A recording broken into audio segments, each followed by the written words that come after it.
తెలంగాణ మంత్రివర్గంలో కీలక అంశాలపై చర్చ, ఈవీఎం నిర్ణయాలంటూ హరీష్ ఎలేటి సూచన.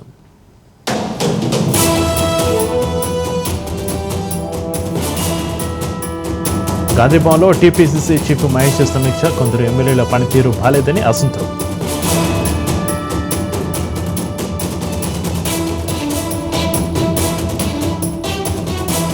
కంటోన్మెంట్ ప్యాట్ని నాలాను ఆనుకునే కట్టడాలు, అక్రమ నిర్మాణాలని కూల్చివేస్తున్న హైడ్రా.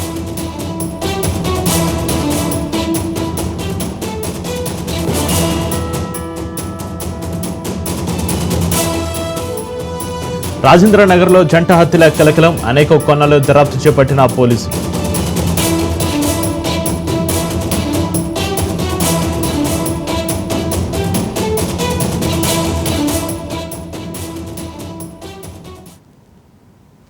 తెలంగాణ మంత్రివర్గ సమావేశం జరిగింది. 5 గంటల పాటు సుదీర్ఘంగా సాగింది. ఉద్యోగులకు 2 DAలు ఇవ్వాలని నిర్ణయించింది. ఇదే విషయంపై డిప్యూటీ సీఎం బట్టి విక్రమార్క ప్రకటన చేశారు. తక్షణమే 1 DA ఇస్తున్నట్లుగా తెలిపారు. 2వ DAను మరో 6 నెలల్లో ఇస్తామని వెల్లడించారు. మెట్రో 2వ విడత విస్తరణపై తెలంగాణ కేబినెట్లో చర్చ జరిగింది. ములుగు జిల్లా ఇంచర్లలో ఆయిల్ ఫామ్ ఫ్యాక్టరీకి 12 ఎకరాలు కేటాయింపునకు గ్రీన్ సిగ్నల్ ఇచ్చింది. ఇక మహిళా స్వయం సహాయక బృందాల సభ్యుల ప్రమాద బీమా ఇవ్వాలని నిర్ణయించింది. లోన్ బీమా చెల్లింపుల కోసం 70 కోట్లు చెల్లిస్తూ ఆమోదం తెలిపింది.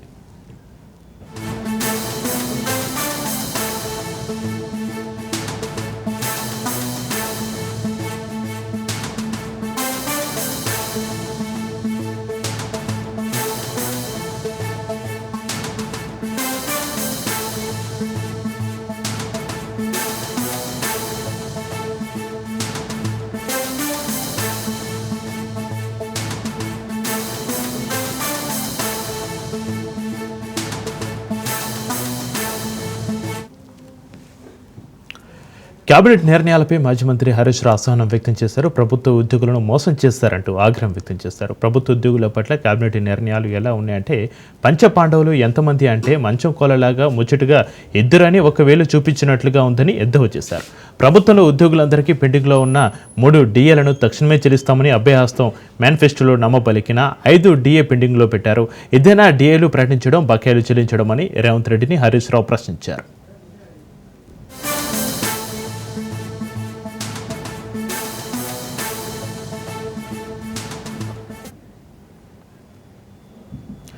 బీజేపీ నేత ఏలేటి మహేష్ రెడ్డి కీలక వ్యాఖ్యలు చేశారు. 6 గంటల పాటు కొనసాగిన కేబినెట్ ఎగవేతల కోసమే జరిగిందన్నారు. ప్రజలను వంచడానికి కేబినెట్లో పన్నాగాలు పన్నారా అని మండిపడ్డారు. ఇచ్చిన హామీలపై చర్చ జరపకపోవడం బాధాకరమన్నారు. 6 గంటల పాటు కొనసాగిన కేబినెట్ ఎగవేతల కోసమే అని ప్రశ్నించారు. నిరుద్యోగులకు, మహాలక్ష్మి కింద మహిళలకు, వృద్ధులకు మీరు వెంటనే ఆ బకాయిలు చెల్లించాలని చెప్పి మేము డిమాండ్ చేస్తా ఉన్నాం. సన్న రకం వడ్ల విషయంలో 500 రూపాయలు ప్రతి క్వింటాల్కి ఇస్తామన్నటువంటి సొమ్ము కూడా మరి ఇప్పటి వరకు వారి అకౌంట్లలో వెయ్యలేదు. వెంటనే వెయ్యాలని, ఏవేసే కార్యక్రమం చేస్తే ఊరుకునే సమస్య లేదని మరి రైతులలో అనుమానాలు వస్తున్నాయి. వెంటనే సన్న బియ్యంతో పాటు దొడ్డు బియ్యము, మరి మీరు ఒప్పుకున్నట్టుగా 10 రకాల పంటలకు వెంటనే 500 బోనస్ ని కూడా వెంటనే మీరు అమలు చేయాలని చెప్పి మేము డిమాండ్ చేస్తా ఉన్నాం. తక్షణమే పెంచిన రిజర్వేషన్ ప్రకారం బీసీలకు మీరు ఇస్తామన్న 42% రిజర్వేషన్ ను పెంచి వెంటనే మీరు ఎన్నికలకు వెళ్లాల్సిందిగా భారతీయ జనతా పార్టీ డిమాండ్ చేస్తా ఉన్నది. 7.5 కాలం పాటు ఈ రాష్ట్రంలో కాంగ్రెస్ ప్రభుత్వము 1,75,000 కోట్ల రూపాయలు బాకీ చేసిన సంగతి నేను గుర్తు చేస్తా ఉన్నాను. ఖచ్చితంగా వెంటనే ఫీజు రియంబర్స్మెంట్ బకాయిలన్నీ సకాలంలో చెల్లించాలని మేము డిమాండ్ చేస్తున్నాం. ప్రభుత్వ ఉద్యోగస్తులకు 13,000 కోట్లతో పాటు చిన్న మాజీ సర్పంచులు, చిన్న గుత్తేదారులకు,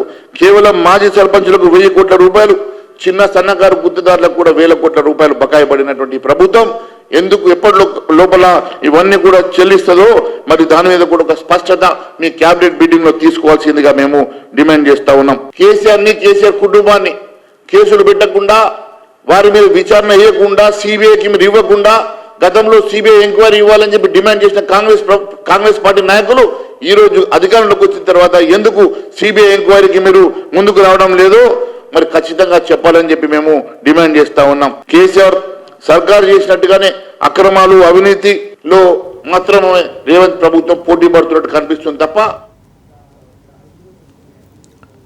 గాంధీభవన్లో టీపీసీసీ అధ్యక్షులు మహేష్ కుమార్ గౌడ్ అధ్యక్షతన కరీంనగర్ పార్లమెంటు నియోజకవర్గ సమీక్ష సమావేశం జరిగింది. ఈ సందర్భంగా మహేష్ కుమార్ గౌడ్ కీలక వ్యాఖ్యలు చేశారు. ఎమ్మెల్యేలు, పార్టీ నాయకులు, కార్యకర్తలకు కీలక సూచనలు చేశారు. మెజార్టీ ఎమ్మెల్యేల పనితీరు అసంతృప్తికరంగా లేదని, వారు తమ పని సమీక్షించుకోవాలని స్పష్టం చేశారు. పార్టీ బలోపేతం కోసం చిన్న చిన్న సమస్యలు అధిగమించి ప్రజలకు మరింత సమర్థవంతంగా సేవలు అందించాలని ఆయన ఆదేశించారు. అంతేకాకుండా ఈ నెలలోనే పీసీసీ కార్యవర్గం ఏర్పాటుతో పాటు మంత్రివర్గ విస్తరణ కూడా పూర్తి అవకాశం ఉందని వెల్లడించారు.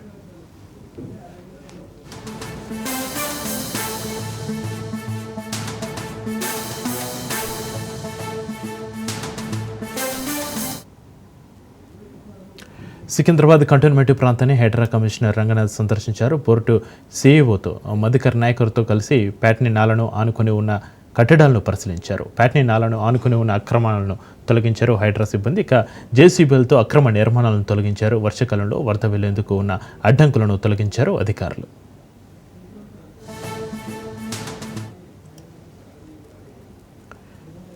గచ్చిబౌలి ఏఏజీ ఆసుపత్రిలో చికిత్స పొందుతున్న జూబ్లీహిల్స్ ఎమ్మెల్యే మాగంటి గోపినాథ్ను మంత్రి శ్రీధర్బాబు పరామర్శించారు. నేడుతో పోల్చితే కాస్త మెరుగుపడిందన్నారు మంత్రి శ్రీధర్బాబు. ఎలాంటి చికిత్స అందించడానికైనా ప్రభుత్వం సిద్ధంగా ఉందన్నారు.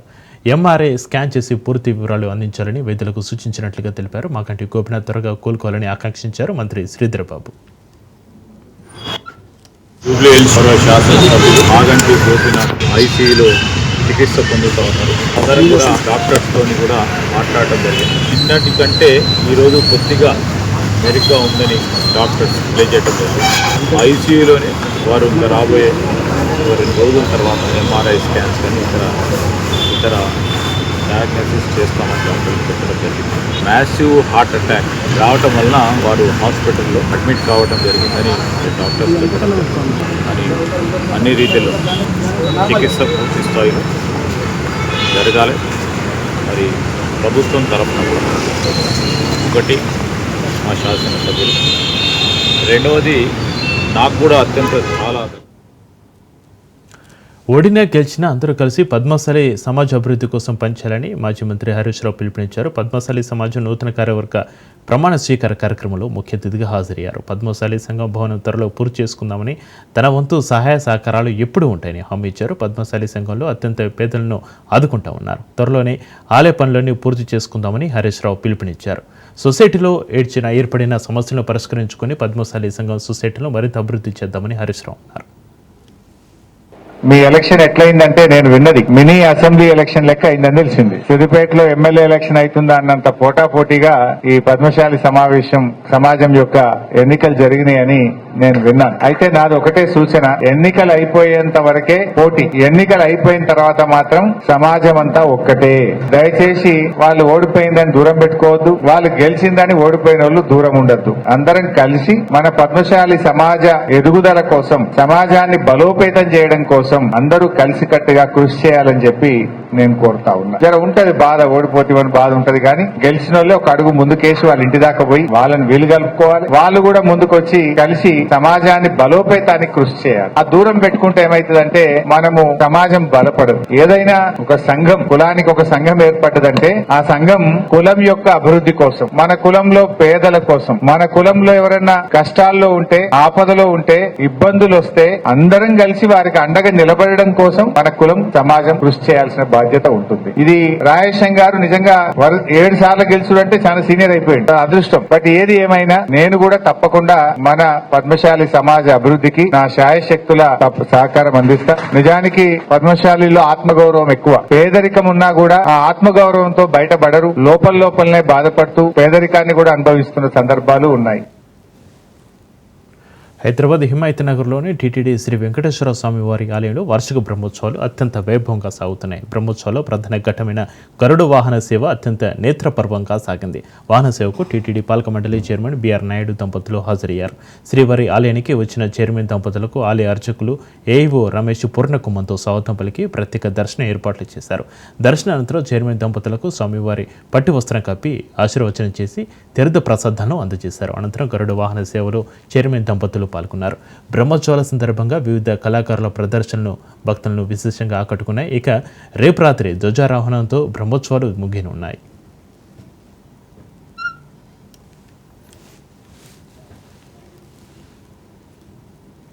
మల్కాజ్గిరి నేరేడ్మేటు మధ్య రహదారిలో ఉన్న రైల్వే గేటు వల్ల ప్రతినిత్యం స్థానికులు తీవ్ర ఇబ్బందులు పడుతున్నారు. ఒకసారి గేటు పడితే రెండు వైపులా ప్రజలు ఎక్కడికక్కడ నిలిచిపోవాల్సిన పరిస్థితి ఏర్పడుతుంది. ఒకసారి 2-3 రైళ్లు వెళ్లే సమయంలో పావుగంట నుంచి అరగంట వరకు దుమ్ము ధూళి మధ్య వేచి ఉండాల్సిన పరిస్థితులు వాహనదారులు అసహనం వ్యక్తం చేస్తున్నారు. ఇలాంటి పరిస్థితుల్లో ఇది దశాబ్ద కాలం నుంచి తిష్టివేసిన సమస్యని రైల్వే ట్రాక్ వద్ద పై వంతెనల నిర్మాణం చేపట్టాలనే ప్రతిపాదనలు కొన్నేళ్లుగా కాగితాలకే పరిమితమయ్యాయని ఆవేదన వ్యక్తం చేస్తున్నారు. వంతెనల నిర్మాణానికి అంచనాలు వేయడంతోనే అధికారులు సరిపెడుతున్నారు తప్ప పరిష్కారం దిశగా అడుగులు పడలేదని ఆగ్రహం వ్యక్తం చేస్తున్నారు. ఇదే అంశానికి సంబంధించి మరింత సమాచారాన్ని మా ప్రతినిధి మహేందర్ రెడ్డి అందిస్తారు.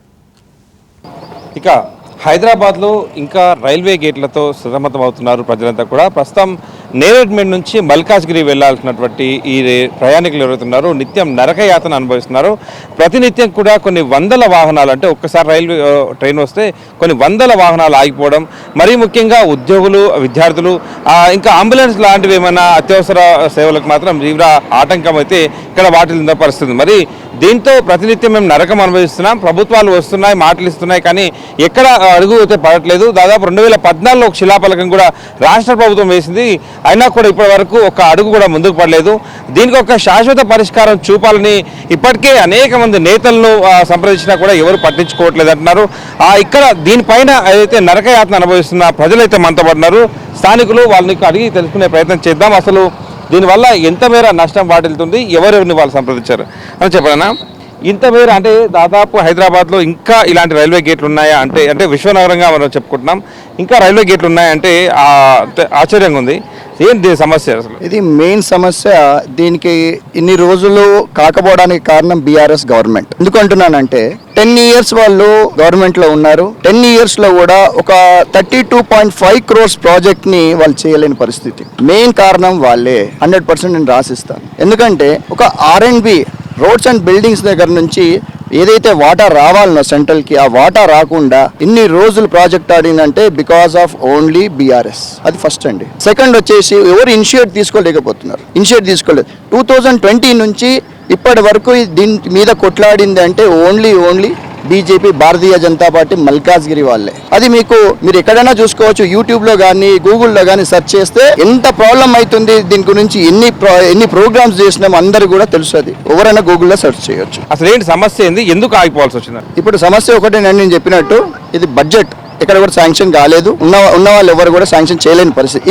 ఇప్పుడు ప్రస్తుతం ఈటల రాజేందర్ గారు వచ్చిన తర్వాత వాళ్ళు R&B దగ్గర నుంచి మాత్రం మా దగ్గర పైసలు లేవు, మేము చేయలేని పరిస్థితి అని చేతులు లేపేస్తే, ఇప్పుడు ఈటల రాజేందర్ గారు ఏం చేశారంటే సెంట్రల్ తో మాట్లాడి, మన నితిన్ గడ్కరీ గారితో మాట్లాడేసి చాలా సార్లు కలిసి ఇది ఫుల్లీ బడ్జెట్, మొత్తం సెంట్రల్ బడ్జెట్ గా చేద్దామని నిర్ణయించారు. ఇప్పుడు ఇవన్నీ కూడా పనులు నడుస్తున్నాయి. ఇప్పుడు దానికి బోర్డు కూడా పంపించారు. టోటల్ గా fully funded by central government. దీంట్లో ఎటువంటి క్వశ్చన్ లేదు. ఇవన్నీ కూడా టాక్స్ నడుస్తున్నాయి. R&B నుంచి కూడా ఎస్టిమేషన్స్ అయినాయి. వాళ్ళు కొన్ని క్వశ్చన్స్ కూడా అడిగారు. ఇక్కడ బోర్డు నుంచి కూడా ఈ ఎస్టిమేషన్ ఉంది, కొన్ని జాగాలు ఉన్నాయి, దానికి ఎంత ఎస్టిమేషన్ ఉంది, ఇవన్నీ కూడా రీజన్ కొన్ని రీజన్స్ అడిగారు. ఆ రీజన్స్ గురించి కూడా వీళ్ళు ఇప్పుడు మళ్ళీ కూడా రిటర్న్ మళ్ళీ రాస్తున్నారు వాళ్ళకు.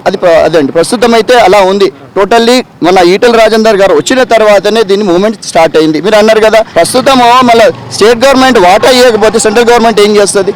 అయితే ఇప్పుడు ఈటల రాజేందర్ గారు వచ్చిన తర్వాత దీన్ని మూవ్మెంట్ తీసుకొచ్చిండు. ఏంటంటే మొత్తం కూడా సెంట్రల్ గవర్నమెంట్ ఫండ్ చేయాలని చెప్పేసి నిర్ణయించుకొని అందరిని కూడా మినిస్టర్స్ ని కలిసిండు. అందరినీ ఎక్కడెక్కడ ఏమేమి చేయాలని కూడా అన్ని కూడా చేసిండు.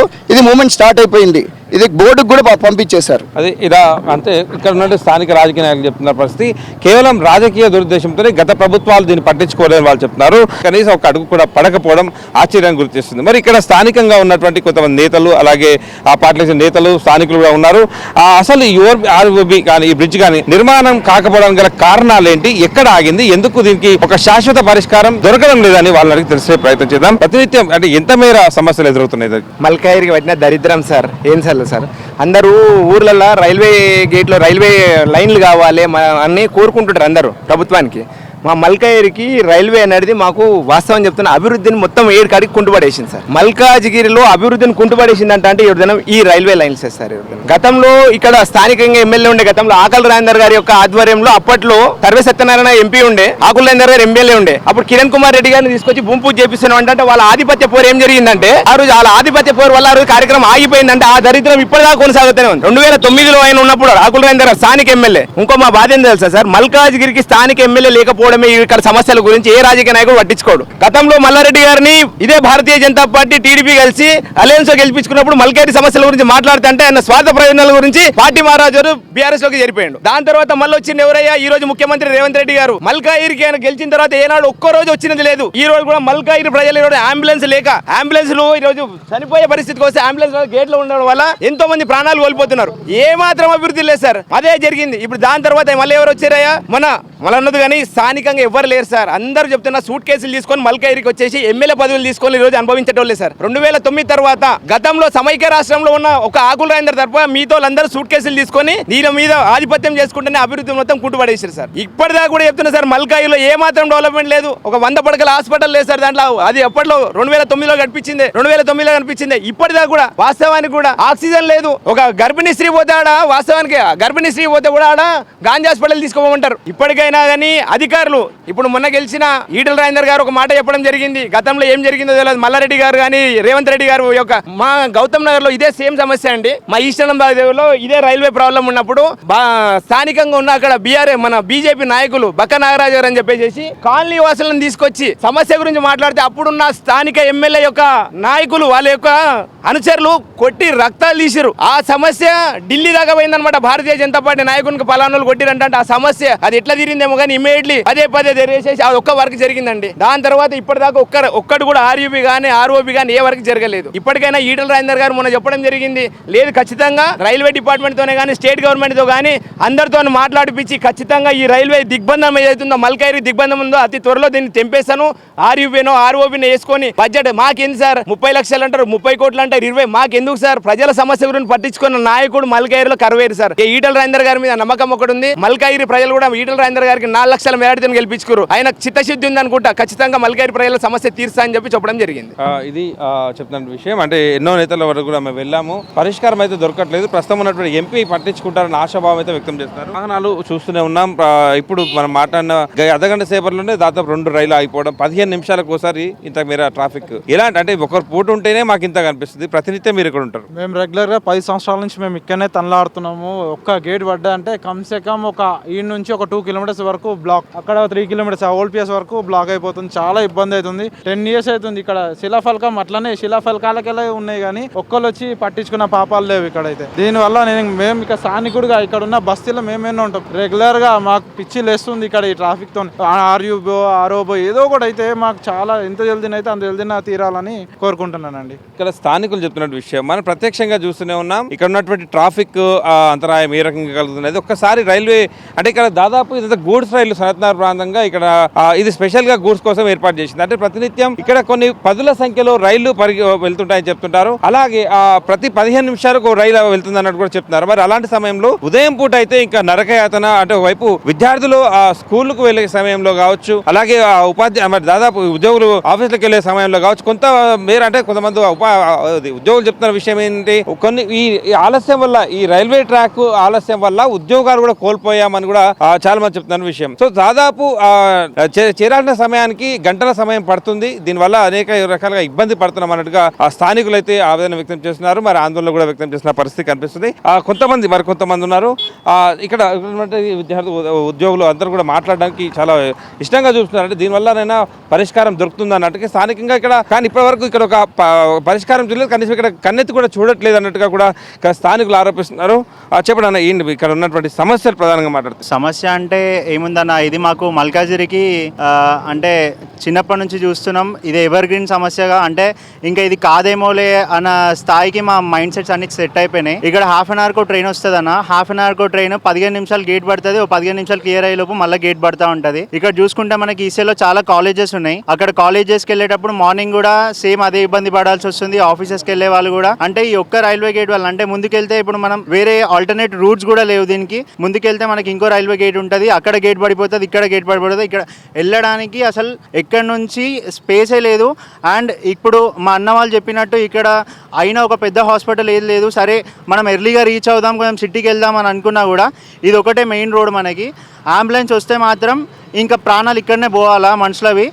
సో దీనివల్ల మాకు చాలా అంటే మల్కాజిగిరి నుంచి సికింద్రాబాద్ వరకు ఈ గేట్తోనే ప్రాబ్లము. ఇటు డైరెక్ట్గా కుషాయిగూడ వరకు కూడా ఇది ఒక రహదారి, మెయిన్ రహదారి కాబట్టి దీనివల్ల చాలా ప్రాబ్లం అవుతుంది. దీన్ని కొంచెం అందరూ ఇనిషియేటివ్ తీసుకొని తొందరగా పూర్తి చేయాలని కోరుతున్నాం అన్న. అంటే ఇంతమంది రాజకీయ నాయకులు ఇక్కడ మల్కాజ్గిరి అంటేనే దాదాపు టాప్ మోస్ట్ పాపులేషన్ ఓటర్స్ ఉన్నటువంటి ఇక్కడ ఇంతమంది పొలిటీషియన్స్ ఉన్నారు, ఎవరు కూడా ముందుకు రావట్లేదా? ఎవరు కూడా ముందుకు రావట్లేదు అంటే మీరు ఇందాక వీడియో విజువల్ తీసుకొని ఉంటారు. ఆల్రెడీ ఆ శిలాక పథకం 2014లో వేసింది అనుకుంటా. అప్పటి నుంచి అయిపోయింది, ఈ నెలలో వస్తుంది, 3 నెలలు అయిపోతుంది, 4 నెలలు అయిపోతుంది. ఇంకా మొన్నటికి మొన్న కొంతమంది నాయకులు అయితే పాలాభిషేకాలు కూడా చేసిన రోజులు ఉన్నాయి. అంటే అయిపోయింది, శాంక్షన్ అయిపోయింది. అంటే మా ఎమ్మెల్యే వస్తే మా ఎమ్మెల్యేనే చేపిస్తుండు, చలో మా ఎంపీ వస్తే మా ఎంపీ చేపిస్తుండు అని పాలాభిషేకాలు చేసి ఇక్కడ ఫోటోలు దిగి గేట్ ముంగట ఫోటోలు దిగి పోవడాలు తప్ప ఇప్పటివరకు ఎట్లాంటి అభివృద్ధి జరగలేదన్న. ఇప్పుడు స్థానిక ఎంపీ ఈటల రాజేందర్ గారు వచ్చి ఈ సమస్యకి నేను పరిష్కారం తీసుకొని వస్తా, నేను ఈ సమస్య పరిష్కారం చేసే నెక్స్ట్ ఎలక్షన్స్ ఏవైతే ఉన్నాయో మనం ఫైట్ చేద్దామనే ఒక హామీ అయితే మాకు ఇచ్చినాడు. ఆయన పైన మాకు సంపూర్ణమైన నమ్మకం ఉంది. కనీసం ఈటల రాజేందర్ గారి హయాంలో అయినా ఇది కంప్లీట్గా ఫినిష్ అవుతుందని మేము ఆశిస్తున్నాం అన్న.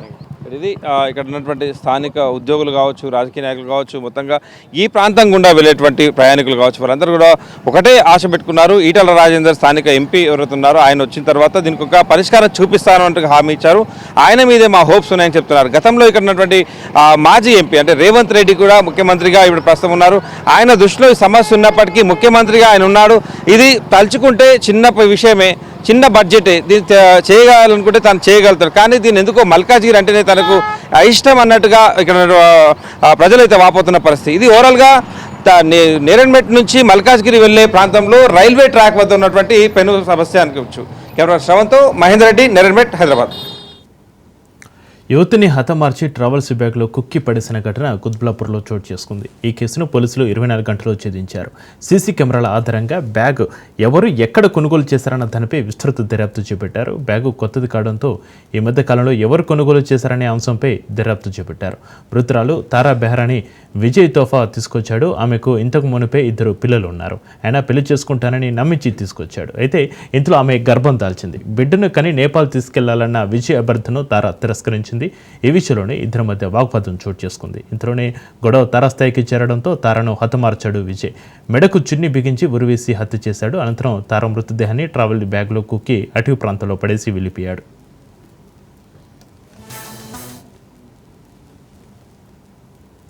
రంగారెడ్డి జిల్లా రాజేంద్రనగర్ పిఎస్యు పరిధిలో బుద్వేలు జనచైతన్య వెంచర్లో డబుల్ మర్డర్ కలకలం రేపింది.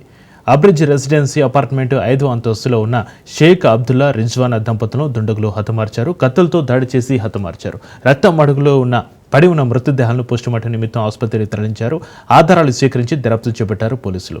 ఫ్లాట్లో దొంగతనానికి వచ్చి డబ్బుల కోసం హత్య చేశారా లేక మరేదైనా కారణమా అన్న కొనలో దర్యాప్తు చేపట్టారు పోలీసులు. ఇక ఇదే అంశంపై మా ప్రతినిధి రత్నకుమార్ మరింత సమాచారాన్ని అందిస్తారు. రాజేంద్రనగర్ జోన్లోని సన్ సిటీకి అతి సమీపంలో ఉన్నటువంటి జనచైతన్య ఫేజ్ 2లో వృద్ధ దంపతుల హత్య కలకలం సృష్టించింది. చాలా ప్లాన్ ప్రకారం వచ్చినటువంటి 2 నిందితులు వృద్ధ దంపతులను అతి కిరాతకంగా హత్య చేశారు. మనం హత్య గావించబడినటువంటి స్పాట్ దగ్గర ప్రస్తుతం ఉన్నాం. మనకు కనిపిస్తున్నటువంటి జనచైతన్య ఫేజ్ 2లోని అపార్ట్మెంట్ అనేది, ఈ అపార్ట్మెంట్లోనే వృద్ధ దంపతులు షేక్ అబ్దుల్లా అలాగే రిజ్వానా ఇద్దరిని కూడా అతి కిరాతకంగా 2 దుండగులు హత్య చేయడం జరిగింది. ప్రస్తుతం ఈ ఇన్సిడెంట్ కు సంబంధించి పోలీసులు కేసు నమోదు చేసి దర్యాప్తు చేస్తున్నారు. హత్యకు సంబంధించినటువంటి ఇన్ఫర్మేషన్ అనేది వచ్చిన తర్వాత ఇమీడియట్ గా ఇక్కడ స్థానికంగా ఉన్నటువంటి పోలీసులు చేరుకున్నారు. అలాగే డాగ్ స్క్వాడ్స్, మరోవైపు క్లూస్ టీమ్స్ చేరుకొని హత్య ఏ రకంగా జరిగిందనేది కూడా ప్రస్తుతం ఆరా తీస్తూ ఉన్నారు. అయితే ప్రాథమికంగా పోలీసులు ఇచ్చినటువంటి సమాచారం మేరకు వాస్తవానికి హత్య అనేది నిన్న సాయంత్రమే జరిగినట్లు కూడా తేల్చడం జరిగింది. ఇక్కడ సీసీ కెమెరాల ఫుటేజ్ ను చూసిన తర్వాత వాస్తవానికి నిన్న సాయంత్రం 4:30 గంటల ప్రాంతంలో 2 వ్యక్తులు రావడం జరిగింది. 2 అనుమానాస్పద వ్యక్తులు ఇక్కడికి ఇంటి దగ్గరకు వచ్చి, ఒకరు బుర్కా ధరించి ఉన్నారు, మరొక వ్యక్తి క్యాప్ అలాగే మాస్క్ పెట్టుకుని ఉన్నాడు. మాస్క్ పెట్టుకున్నటువంటి వ్యక్తి మొదటగా ఇక్కడ ఉన్నటువంటి వాచ్మెన్ ఓనర్లను కలవాలి అనేటువంటి విషయం గురించి అడిగిన తర్వాత వాళ్ళిద్దరూ కలిసి ఎందుకు వచ్చారనేటువంటి విషయాన్ని అడిగి తెలియజేసినప్పుడు ఇటు ఓనర్లకు ఫిజియోథెరపీ చేయాలి అనేటువంటి విషయాన్ని తెలియజేసిన సందర్భంలోనే 5th ఫ్లోర్ లో ఉంటున్నటువంటి షేక్ అబ్దుల్లా అలాగే రిజ్వానా దంపతుల దగ్గరికి వాచ్మెన్ తీసుకుని వెళ్ళడం జరిగింది. తీసుకుని వెళ్ళిన తర్వాత అతి కిరాతకంగా దుండగులిద్దరూ వారిని హత్య చేశారు. అయితే ఇక్కడ జరిగినటువంటి ఇన్సిడెంట్ కు సంబంధించి ముఖ్యంగా ఇదే సమయంలో షేక్ అబ్దుల్లా రిజ్వానా వీరిద్దరు భార్యాభర్తలు కూడా గతంలో రిటైర్డ్ ఎంప్లాయీస్ గా ఉన్నారు. షేక్ అబ్దుల్లా బ్యాంకులో పనిచేశాడు, అలాగే రిజ్వానా హెచ్ఓడిగా లెక్చరర్ గా పనిచేసింది. వీరిని ఎవరు హత్య చేశారనేది హత్య చేసినటువంటి వ్యక్తులిద్దరు ఒకరు మాస్క్ ధరించి ఉన్నారు, మరొకళ్ళు బుర్కా ధరించి ఉన్నారు. కాబట్టి హత్య చేసిన తర్వాత ఎప్పుడైతే ఆ ఇన్సిడెంట్ కు సంబంధించినటువంటి ఆనవాళ్లను తారుమారు చేయకుండానే వాళ్ళు ఎక్కడివెక్కడ పడేసి ఒక అర్ధగంట తర్వాత ఇంట్లో నుంచి మొదట ఒక వ్యక్తి బయటికి వెళ్ళిపోయాడు, మాస్క్ పెట్టుకున్నటువంటి వ్యక్తి. ఆ తర్వాత బుర్కా ధరించినటువంటి వ్యక్తి బయటికి వెళ్ళటం జరిగింది. ఇద్దరు ఒక హాఫ్ అన్ అవర్ గ్యాప్ తర్వాత ఇద్దరు బయటికి వెళ్ళిపోయారు. అయితే వీరి నలుగురు కుమారులు, ఇద్దరు కుమారులు అమెరికాలో ఉన్నట్లు తెలుస్తుంది, మరొక ఇద్దరు కుమారులు లండన్ లో ఉన్నారు. వారు వచ్చి యొక్క అంశానికి సంబంధించి జరిగిన విషయంలో భాగంగా అంటే లోపల ఉన్నటువంటి డాక్యుమెంట్స్ ఏమేమి ప్రాపర్టీస్ అనేవి లోపల ఉన్నాయి, ఏమి చోరీ గురి అయ్యేటువంటి విషయాలకు సంబంధించి కూడా వాళ్ళు ఒక స్పష్టమైనటువంటి వివరణ ఇవ్వాల్సినటువంటి అవసరం ఉంటుంది. వాళ్ళు తెలియజేసినటువంటి వివరాలను బట్టి పోలీసులు ఎంత మేర ఆస్తి నష్టం అనేది జరిగిందనేది కూడా ఒక అంచనాకు వచ్చేటువంటి అవకాశాలు ఉన్నాయి. అయితే ఇక్కడ డాక్యుమెంట్స్ కూడా చెల్లాచెదురుగా పడి ఉండటం, కొన్ని బంగారు ఆభరణాలు, నగదు కూడా దోచుకోబడ్డాయనేటువంటి తెలియజేసినటువంటి వివరాలను బట్టి ఇప్పటికే సీసీ కెమెరా ఫుటేజ్ ద్వారా నిందితులను గుర్తించేటువంటి పనిలో ఉన్నారు. అయితే ఇది పక్కాగా తెలిసిన వ్యక్తుల ద్వారా జరిగే ఉంటుందనేటువంటి అనుమానాలు కూడా ప్రస్తుతానికి వ్యక్తం చేస్తున్నారు. ఏదేమైనప్పటికీ అతి కిరాతకంగా ఇప్పుడు జన చైతన్య ఫేజ్ 2లో జరిగినటువంటి హత్య అనేది స్థానికంగా ఉన్న వాళ్ళందరినీ కూడా భయాందోళనకు గురి చేసింది. కెమెరా పర్సన్ విశ్వతో రత్నకుమార్, సన్ సిటీ నుంచి. ఇవి ఇప్పటివరకు నా సిటీ న్యూస్ అప్డేట్ చూస్తూనే ఉండండి రాజ్ న్యూస్.